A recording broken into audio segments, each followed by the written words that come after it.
This is Dick Tracy on the case of the Panthers murder. Stand by for action. Let's go, man.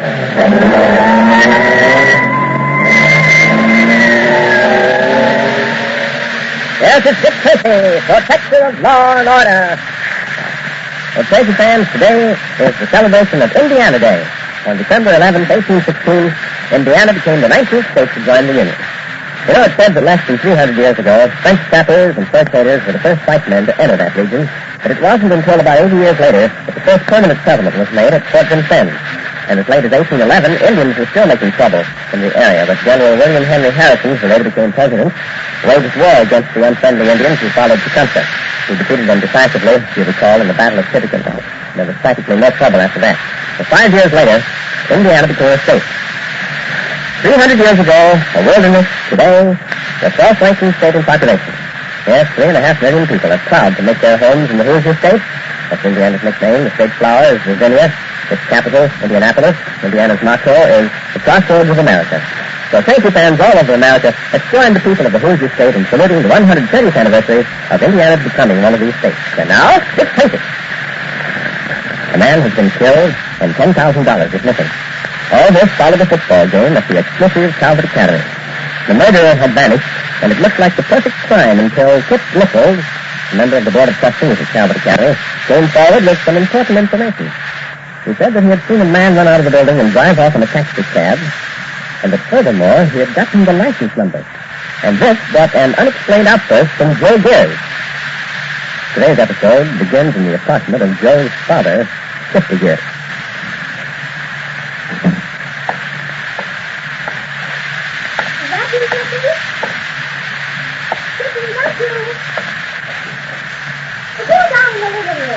Me, Ellen. Take it easy. Well, my goodness, I'm going to Tracy. I didn't hear you, Ellen. I just didn't hear you. I didn't tell you yet if you came in.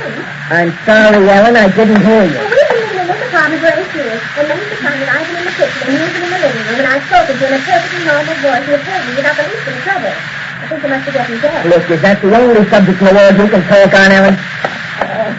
I'm sorry, Sister. I didn't mean to rag you. Oh, it's all right, Ellen. Forget it. You're worried about something, aren't you, Sister? No, I'm just nervous, that's all. Please don't bother yourself about it. Was it an accident, Sister? Did you run into somebody with a cab? Don't be silly. You know I'm a careful driver.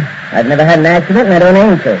Why, the cab company's congratulated me several times on my record. I know, but I was just asking. Because there's something pretty heavy on your mind. I tell you, forget it. Sister, we've been married a long time. We've been very close to each other. We've never had any secrets that we didn't share the one with the other. Isn't that right? Yeah, I guess that's right. Then why don't you tell me what's worrying you? For heaven's sake, Ellen, will you stop cross-examining me? I'm sorry, Sister. Was it a good day, Happy? I wouldn't exactly call it my birthday. Sister, something hasn't happened to Joe, has it? Oh. Please tell me, Sister. I've got to know. No, Ellen, Joe is fine. He's just fine, I said. Oh, thank goodness. I thought maybe something had happened to Joe and you're afraid to tell me. Nah, nothing could happen to Joe. That boy of ours is a rugged kid. Imagine him going to Calvert Academy and being so high in his studies. In the first 10 in his class. Yep, and he made the junior high football team. Did you see him playing the game? Sure, I saw him playing the game. But I sat over on the other side of the field. How did he do it? Well, how did he do? He won it, that's all. He won it. My, I just wish I could have seen it. He intercepted a pass on his own 38-yard line and then fought all the way up the field for the touchdown that won the game. Did they cheer for him? Sure they did. They knocked themselves out. Oh, my goodness.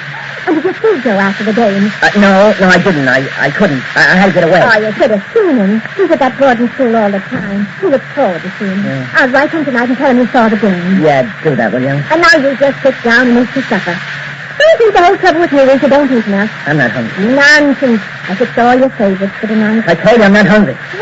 All right. You don't have to eat. Well, at least I hope you saw Professor Kimberly before you left Calvert Academy. He's been so nice to us. It would have been rude if you'd I left. saw Professor Kimberly. How was he? She was dead, Ellen. She was dead. Oh, Somebody killed her. oh no, sister. Oh, no.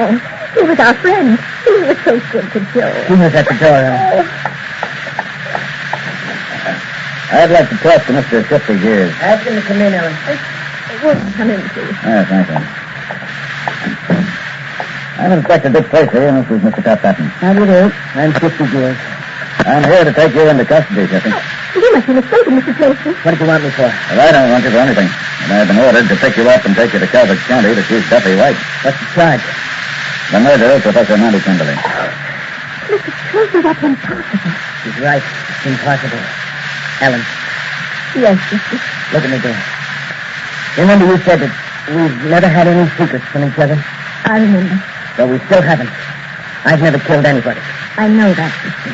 You don't have to tell me. No matter what they do to me, don't you forget that. I won't. I'll let you take a few personal belongings with you, Shifty, but let's make it fast. We've got to get going. You're making a terrible mistake, Mr. Tracy. Well, I have nothing to do with it, Shifty.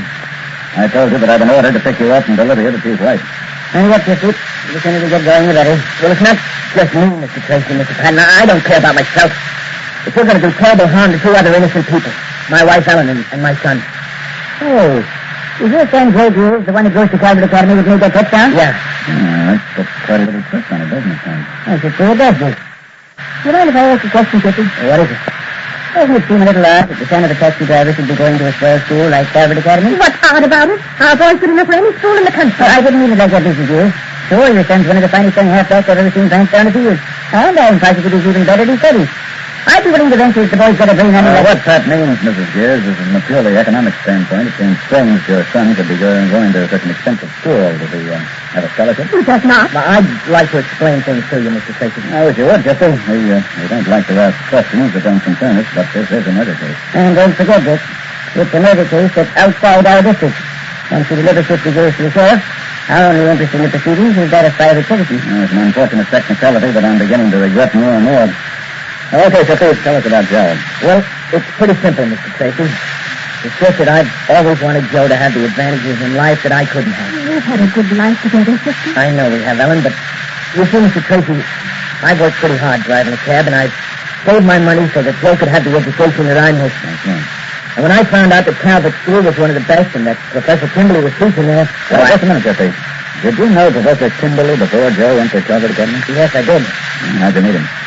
Well, I once took a course at the University Extension School. Professor Kimberly was the instructor. I didn't do so good at the course, but I got to know Mr. Kimberly. We used to talk quite a lot after classes. Please don't laugh. Nobody's laughing, Jeffrey. Now, go on. Well, as I say, we used most of our savings, but with Professor Kimberly's help, we got Joe into Calvert. And he's done well there. He's in the top 10 of his class. Of that I have no doubt, ma'am. Jeffrey, I'd like you to tell me what you did on the afternoon that Professor Kimberly was murdered. Well, when I was through hacking, I drove out to the school. You see, I own my own cab, and I parked where I always do by Blairstone House. And just why do you park there? Well, Blairstone House is where Professor Kimberly has his office and his room. I still don't understand why you had to park just there. Well, you see, Mr. Tracy, I'm just a taxi driver. Now, I'm not ashamed of that, but, well, I didn't want people in the school to know that Joe's father wasn't an important man. You know how things are. I was afraid it might hurt Joe in the school. I disagree. Well, maybe I was wrong, but that's the way I figured. So you got your taxi by Blairstone House? Yeah, it was well hidden there. Very few people could see it. And then I went over and watched the football game, and I saw Joe make that touchdown. I'll still remember that for a long time. So would I.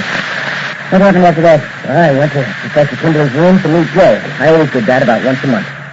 See, the professor used to tell me that I was crazy, and Joe used to want me to kind of walk around the school grounds with him, but like I told you, I wouldn't do it because I didn't want people to know that Joe's dad was just a cab driver. As I told you, Shifty, I agree with Joe in the school.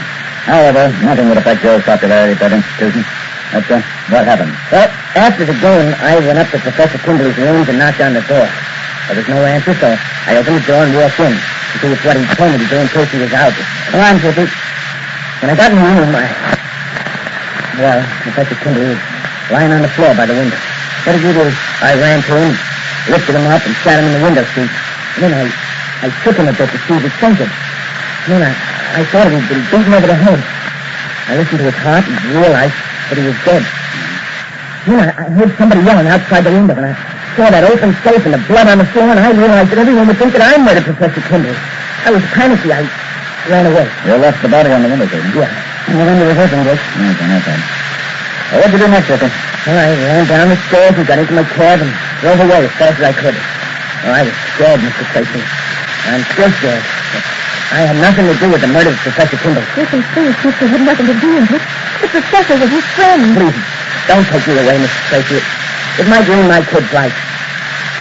I'm sorry, Shifty, but I have no alternative. Go on there,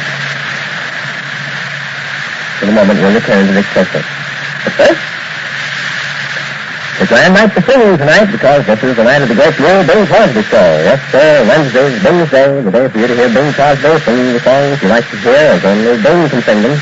The new Bing Crosby show is a little sort of spectacular with John Scott Carter and his orchestra, the rhythms of the charioteers and the pianos of Henderson. And don't forget to listen to Bing Crosby on ABC tonight. Wednesday night is Bing's Day night.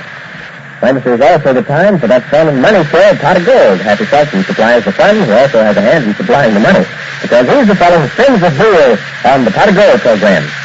It's another Wednesday ABC Potter. Now, whoever happy calls to the telephone tonight may win $1,000. Could you use it? So flirting, too, with Arlene Francis on The Affairs of Aunt Scotland. And for crazy comedy, the like of which you've never heard before, laugh with Henry Morgan tonight. So for Thompson Entertainment, The Affairs of Aunt Scotland, Bing Crosby, Pot of Gold, Henry Morgan, ABC Wednesday night. And now, back to Dick Tracy. Something tells me that 50 years is going to be hung on circumstantial evidence. Not if I can help it, Patrick. This isn't your department, Dick. Don't stick your neck out. There are too many people who'd like to break it. Is Dick Tracy going to ruin his reputation to save a possible murderer? He may be flirting with more trouble than he can handle. Better tune in tomorrow for The Adventures of Dick Tracy, written for radio by John Ray. This is George Gunn speaking. Say, Tracy fans, do you have a number of favorite heroes? Well, sir, you're going to add one to your list when you hear Sky King, because when it comes to dangerous adventures, no one can match.